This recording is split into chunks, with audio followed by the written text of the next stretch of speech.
A Cecília Antipoff é mãe da Melissa e do Ian. É psicóloga infantil e familiar e doutora em educação. No Instagram, ela compartilha um pouco da rotina com os filhos e de tudo o que tem aprendido com eles. Mas as dicas que ela dá vão muito além dos conselhos de uma profissional.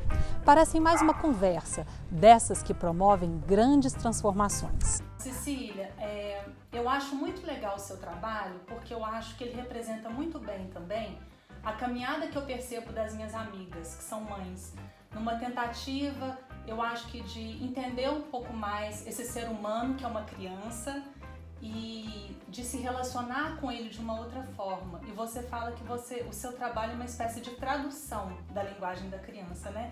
Como é que funciona essa tradução? Como é que você chegou até ela?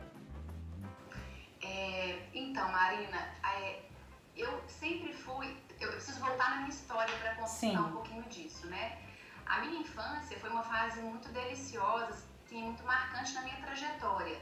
O que eu vejo nem sempre é comum, né? Tem pessoas que, pelo contrário, falam: nossa, não gosto nem de lembrar da minha infância, nossa, para mim teve vários momentos muito difíceis. Para mim foi muito intenso, muito especial. E eu lembro que quando eu entrei na adolescência, eu sofri pra caramba. Eu falei: nossa, tá ficando chato, né? A vida tá ficando chata, era tão legal antes. E aí, quando eu fui escolher uma profissão, eu lembro que eu sentei com a minha avó paterna.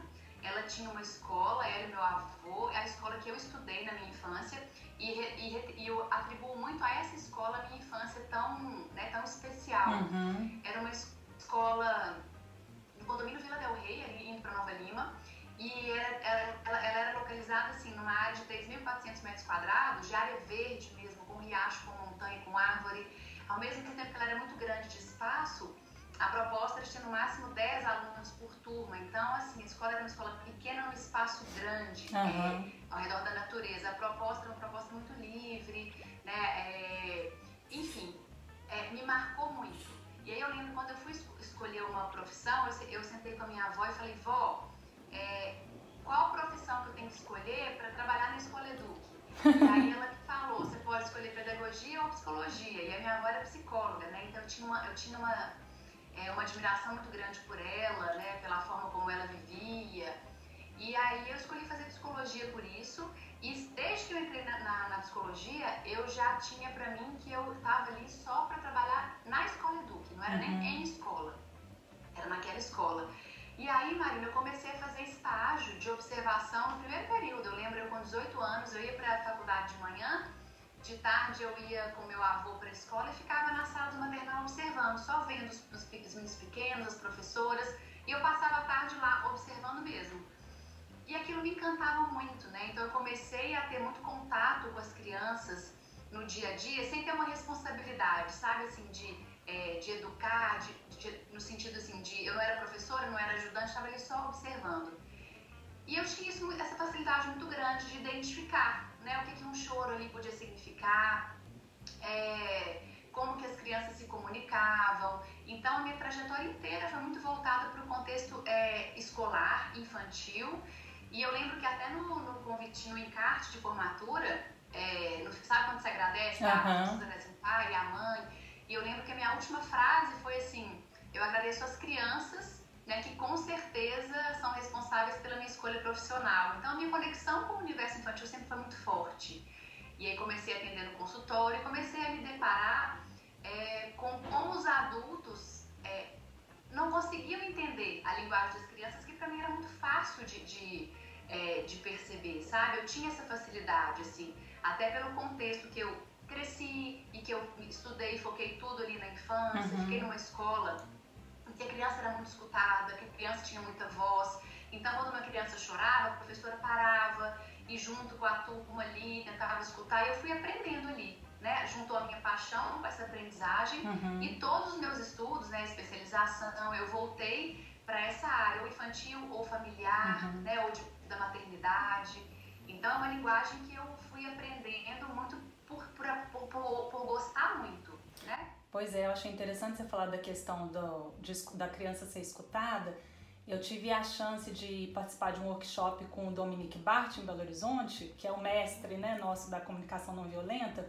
E no primeiro dia ele falou assim que a gente teria vários ambientes de para aprender e para treinar a comunicação não violenta. Um deles seria um espaço onde as crianças estariam.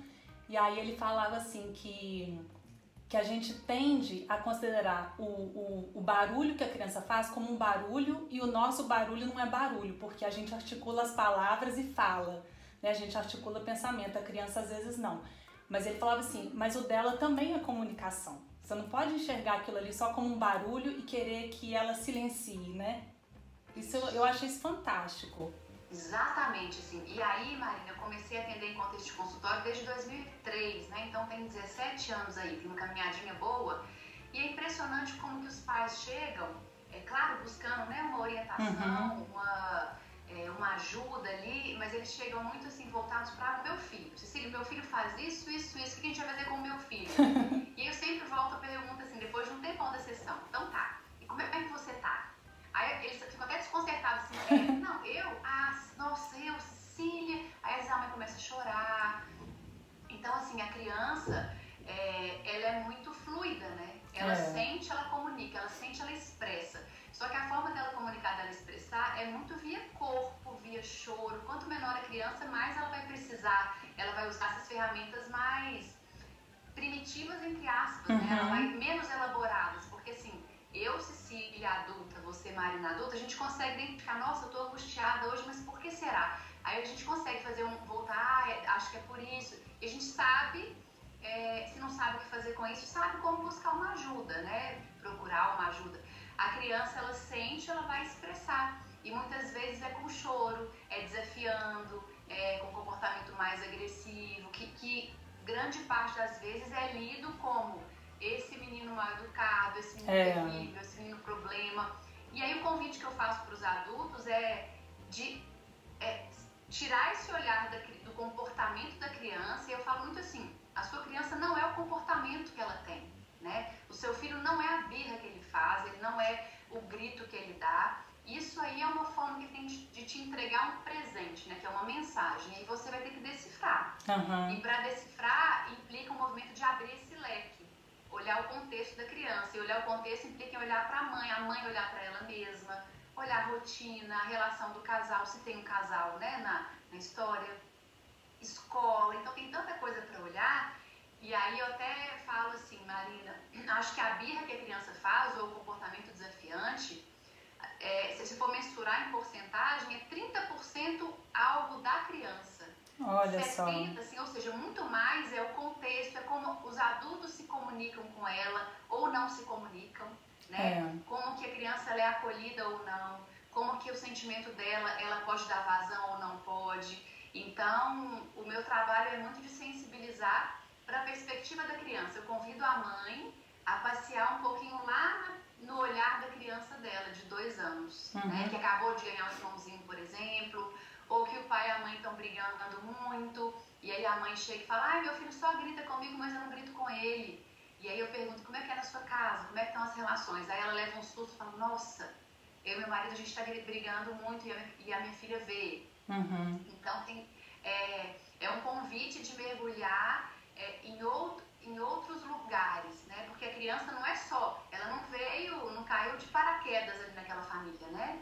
A subjetividade dela vai sendo construída pelo que ela escuta, pelo que ela vê, pelo que ela presencia. Então, o comportamento que desafia, ele diz de sentimentos, de emoções e de necessidades não atendidas para a criança.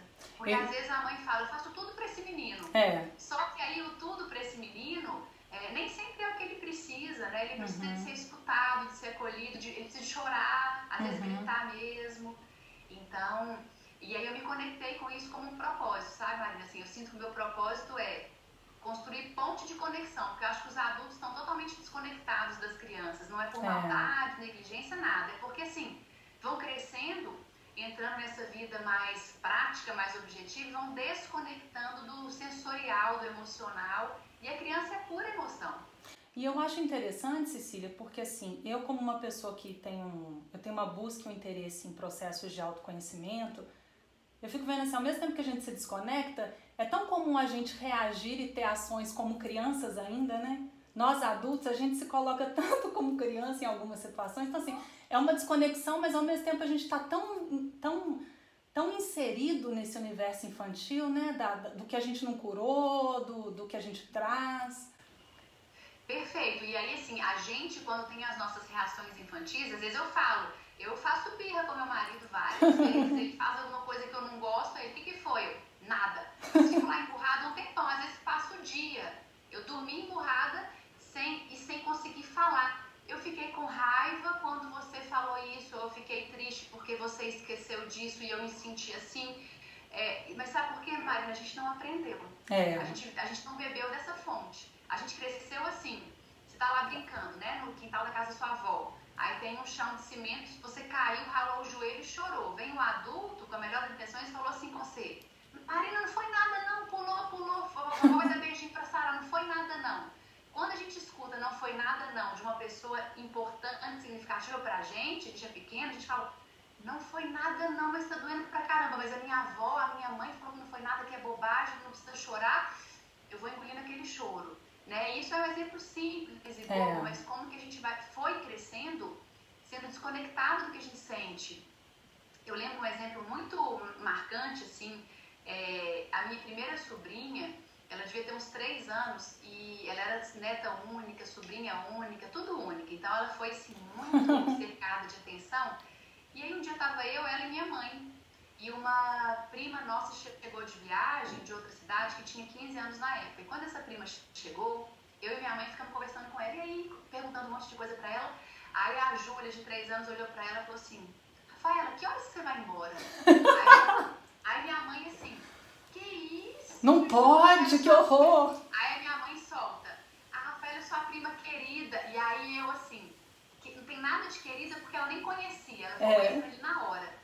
Aí eu soltei, né, que eu já estava nesse movimento, já era formada em psicologia, já trabalhava. Aí eu falei, Juju, você sabe como é que chama isso aí que você está sentindo? Chama ciúme. Aí na hora que eu ia completar, minha mãe solta, mas não precisa ser ciúme, não. Aí eu olhei pra Júlia, mas a gente sente, né, Juju? Aí minha mãe, mas não precisa, então, a gente cresceu nesse contexto. Não precisa, que bobagem, ela é o seu irmão querido. Não, olha só, você tá com ciúme do seu irmão, você tá com raiva porque a mamãe tá amamentando e você queria vir pro colo da mamãe, mas agora a mamãe não pode. Pode sentir isso.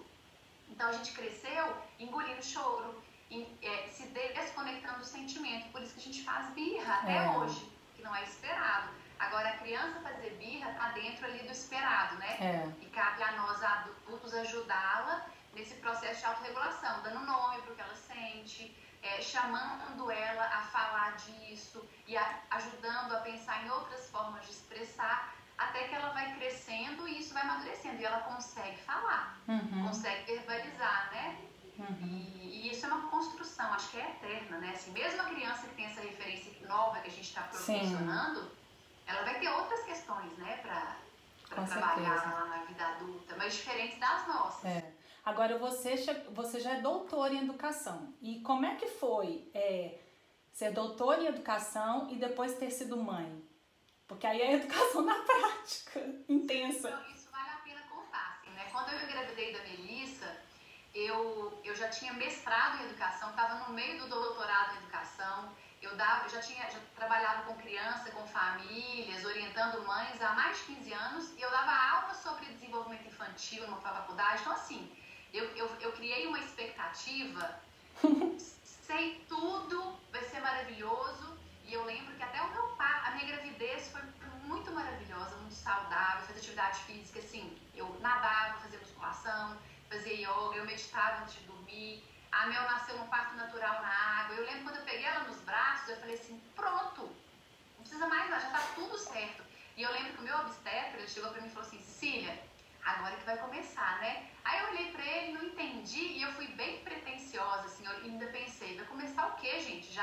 Eu já fiz o que eu tinha que fazer, eu já tive um parto natural. A gente prepara muito pro parto e esquece do depois.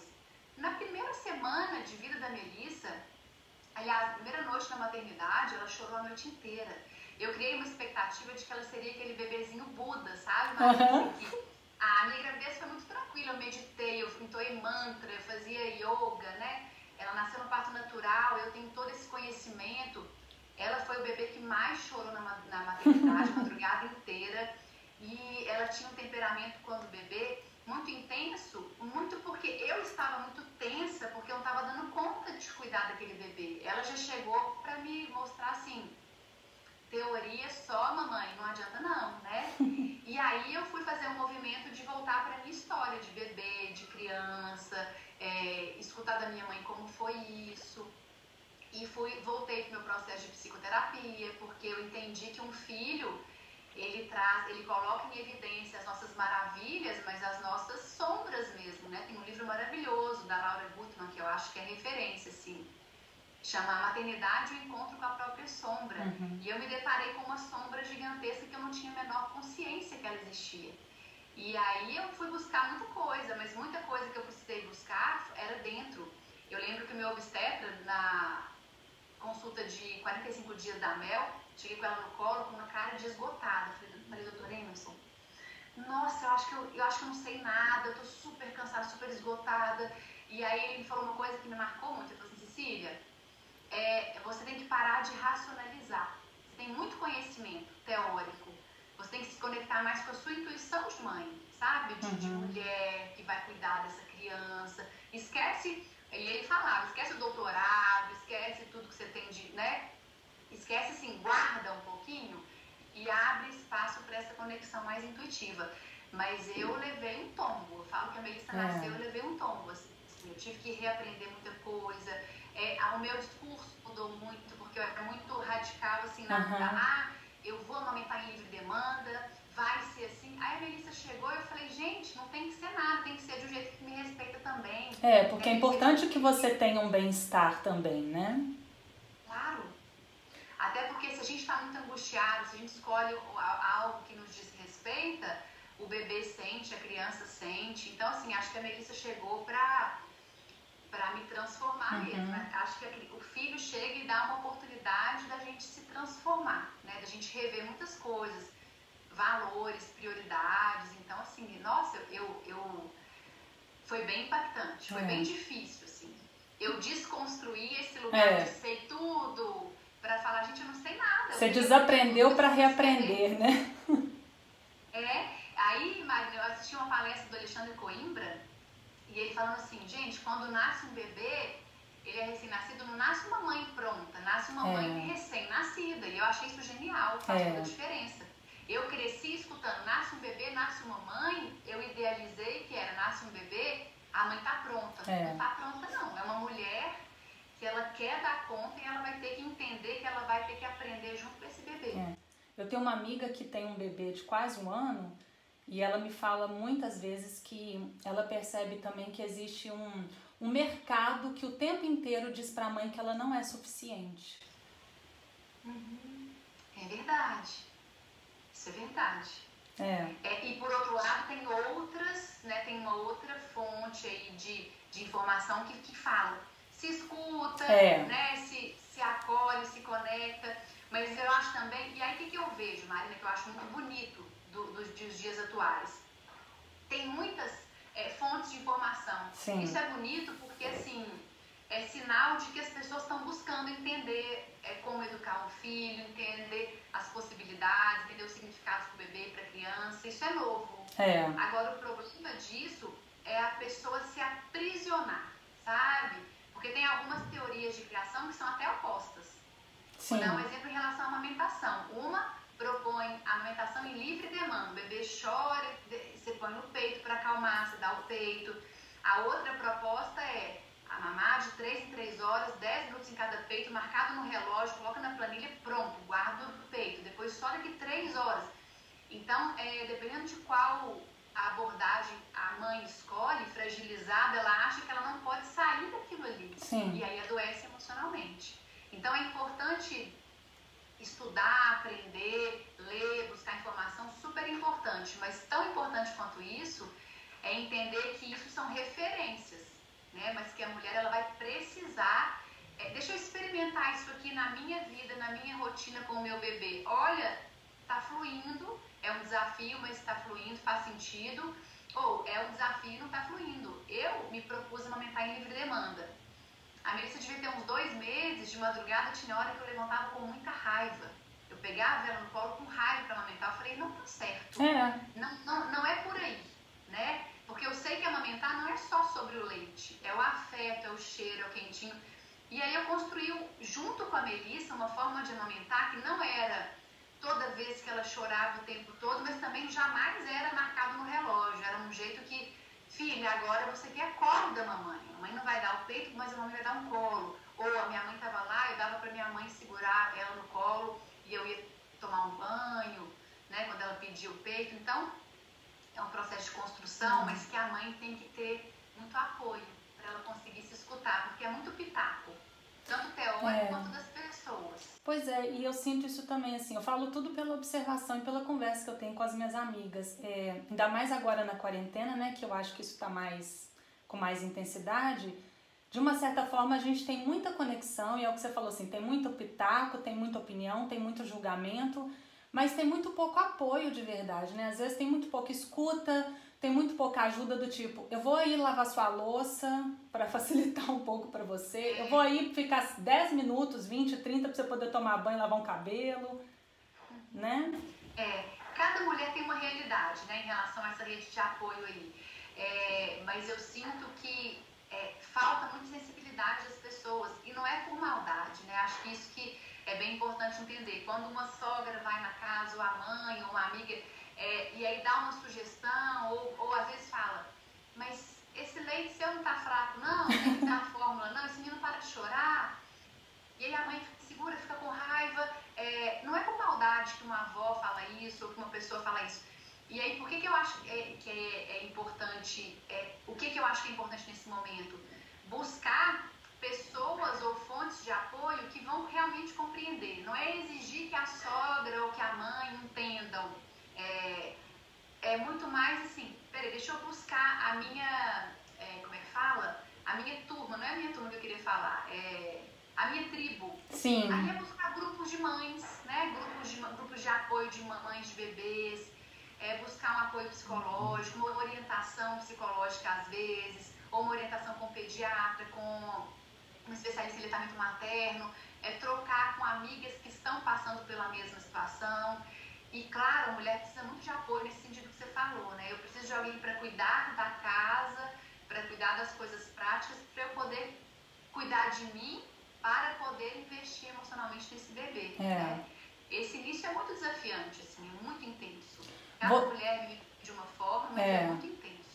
Você no seu Instagram, né, nas suas redes sociais, você compartilha seu conteúdo teórico, você compartilha também experiências que você vive com a Mel, com o Ian. Eu acho que aproxima muito. Você percebe assim que a sua rede social acabou se tornando um ponto de apoio também? Você acabou construindo esse tipo de relação com as pessoas? Sim, demais. E ontem eu estava conversando isso com a minha... Eu tenho duas pessoas que estão comigo, né, me ajudando, me apoiando em alguns movimentos lá. E a gente até analisando mesmo meu Instagram, né, assim, o engajamento. E aí eu falei com eles que eu percebo que quando eu digo de mim, né, das minhas dores, dos meus desafios, o engajamento é muito maior, né, quando a gente... E aí, isso é muito real, né, em qualquer situação da vida, quando a gente abre espaço para contar da nossa vulnerabilidade, isso conecta, porque todo mundo tem a sua vulnerabilidade, todo mundo tem a sua dor, tem as suas fraquezas, e acaba que tem alguns perfis, né, que a pessoa lê um conteúdo e fala, nossa, que maravilhoso, não, mas essa mãe ela é perfeita, né, e aí quando a mãe dá um grito, ela fala, putz, tá lá, é tão difícil fazer aquilo com aquela mãe perfeita, e não tem mãe perfeita, não tem, né. O Instagram pode ser maravilhoso, a fala maravilhosa, mas todos nós temos nossas dores, temos as nossas feridas. Eu percebo que conecta muito, assim. Me ajuda, e é muito legal isso, Marina, porque assim, quando eu escrevo sobre as minhas experiências e meus desafios, é um desabafo meu, e quando eu vejo outras mães, nossa, eu me senti acolhida, parece que falou de mim, que bom escutar isso, parece que eu me libertei. Me abastece também, é gostoso ver que eu estou ajudando alguém, e esse movimento me faz querer ser uma mãe até melhor, sabe? Querer fazer até melhor, ter mais consciência. Nossa, olha o que eu posso compartilhar, não no sentido como que eu vou aparecer, mas olha o que eu posso compartilhar. Estava difícil, mas quando eu fiz isso deu certo. Isso humaniza muito, né? Sim.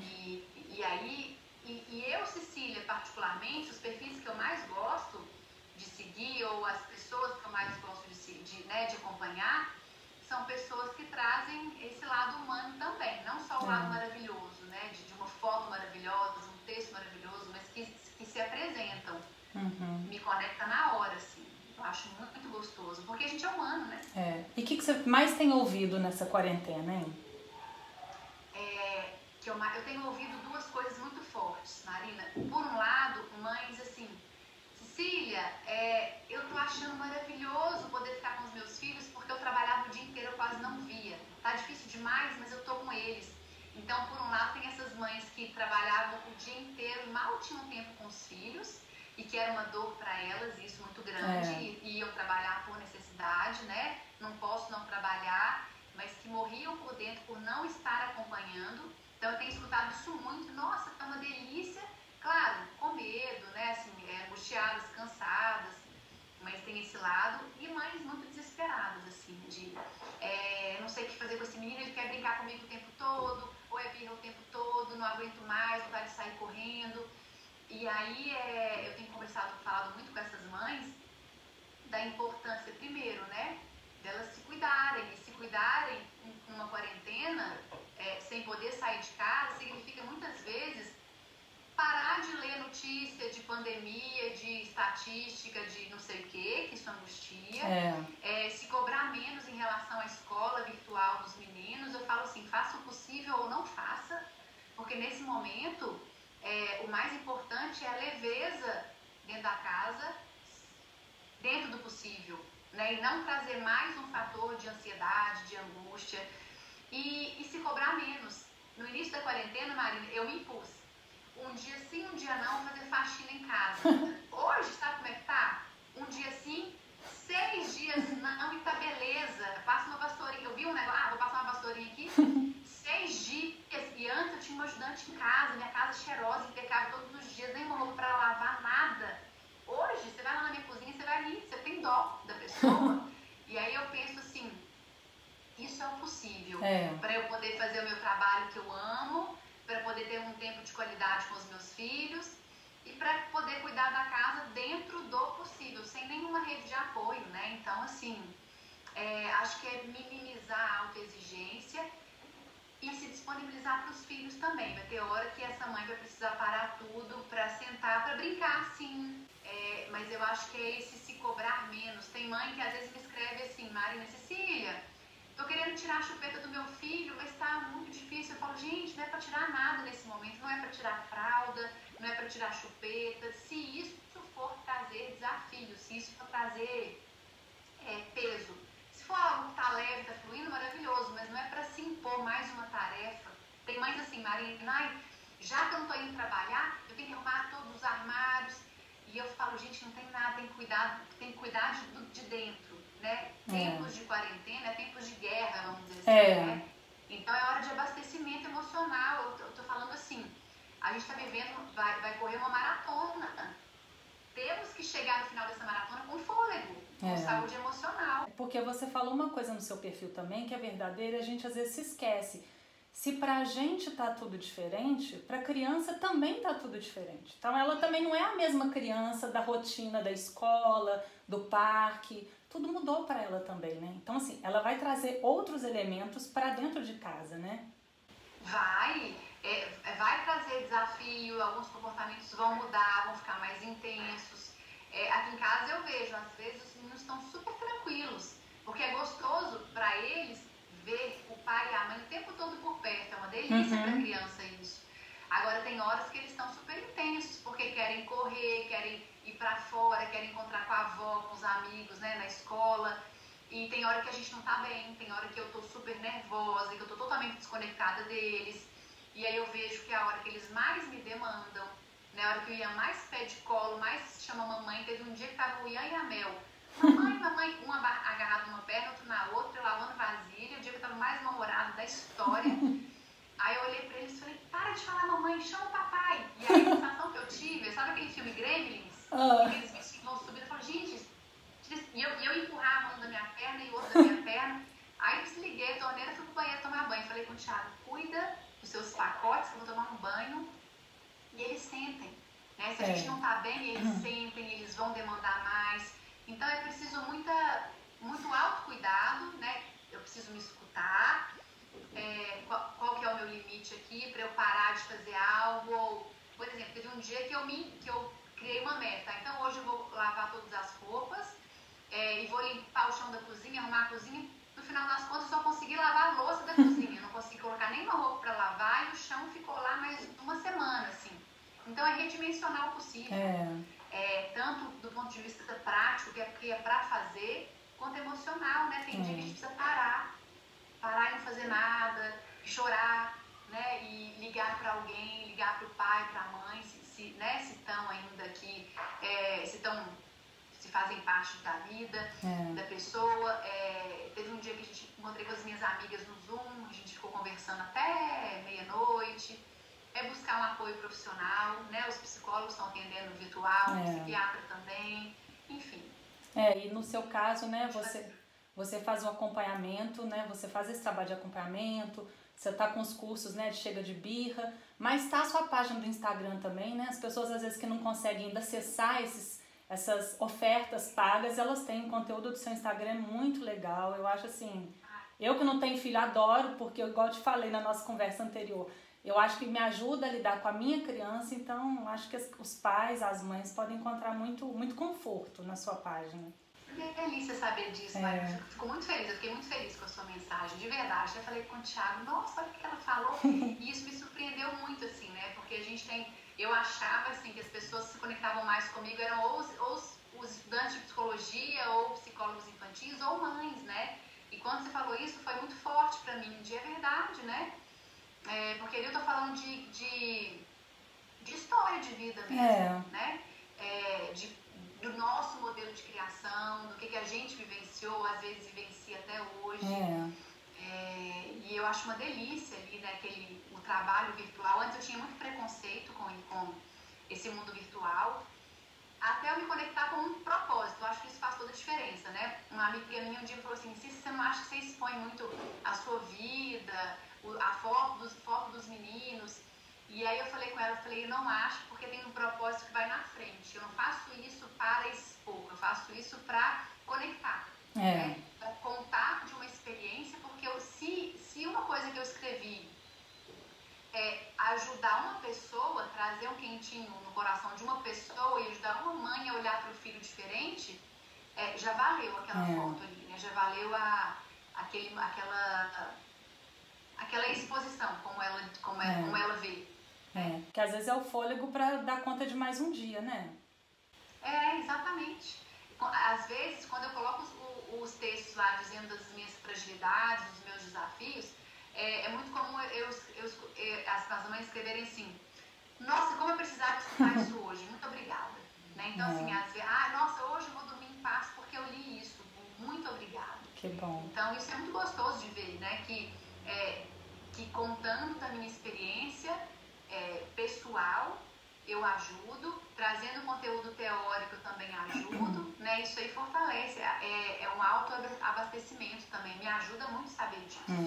Muito legal, te desejo um caminho de muita luz, que você continue traduzindo aí para ajudar todo mundo a se comunicar, dialogar, escutar, que é o que eu acho que a gente mais precisa. Hoje é minha busca, entender mais a questão da comunicação e parabéns pelo seu trabalho, viu? Obrigada, Marina, e achei muito legal o seu movimento também, né, de buscar esse aprofundamento na comunicação, até pela sua profissão, né, mas não só profissão, mas pessoal, acho que é um caminho, e é um caminho sem volta, né, quando a gente começa a mergulhar nisso, a gente vai se fortalecendo e vai fazendo buscas muito mais profundas, né, tanto de pessoas para estarem próximas, quanto de projetos de vida, vai ficando tudo mais profundo mesmo. Sim.